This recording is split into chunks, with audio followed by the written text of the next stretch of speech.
friends, Olga and Karen, had long dreamed of going on a hike in the mountains to enjoy the silence and stunning views.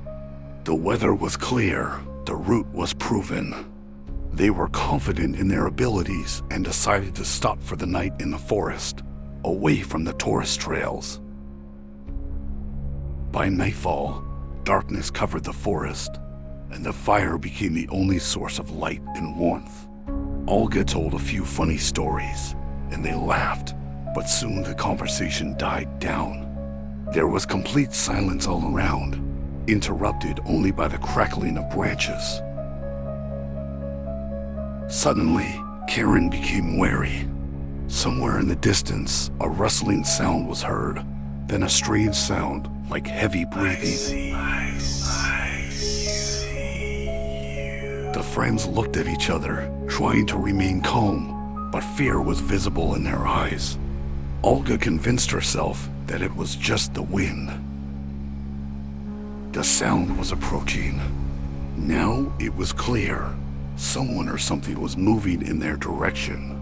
Suddenly, the fire began to crackle more loudly, and then seemed to tremble. Olga screamed when she saw something like a hand reaching out from the darkness towards them, thin, pale, as if from another reality. Karen jumped up and stepped back, but tripped over a root and fell. Olga rushed to help her, but they both froze when they heard a quiet voice whispering right behind them. Why did you come here? Turning around, they saw a figure in old-fashioned clothes, without a face, as if sculpted from the fog. Seized with horror, the friends rushed towards the path, forgetting everything that was with them. They ran until they felt the light of the first rays of dawn and the sound of the stream below. When they stopped, both, trembling, turned around. The forest was silent, as if nothing had happened. Olga and Karen, catching their breath and trying to comprehend what had happened, realized that going back for the things they had left behind was too dangerous. They decided to find the nearest village, or at least some kind of dwelling where they could tell about what had happened and ask for help. Going down the path, the friends came across an old forest hut, which, it seemed, no one had visited for many years. The wooden walls of the hut were covered with moss, and the windows were boarded up with thick boards.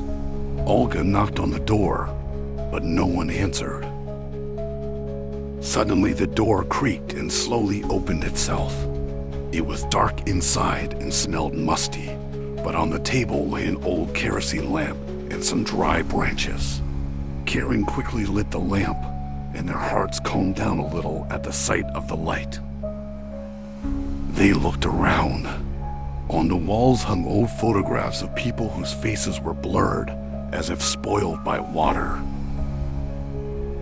Olga noticed one photograph, which showed a woman in the same old-fashioned clothes they had seen the night before. The woman's eyes seemed to be following them, and a chill ran down both of their spines. We need to get out of here.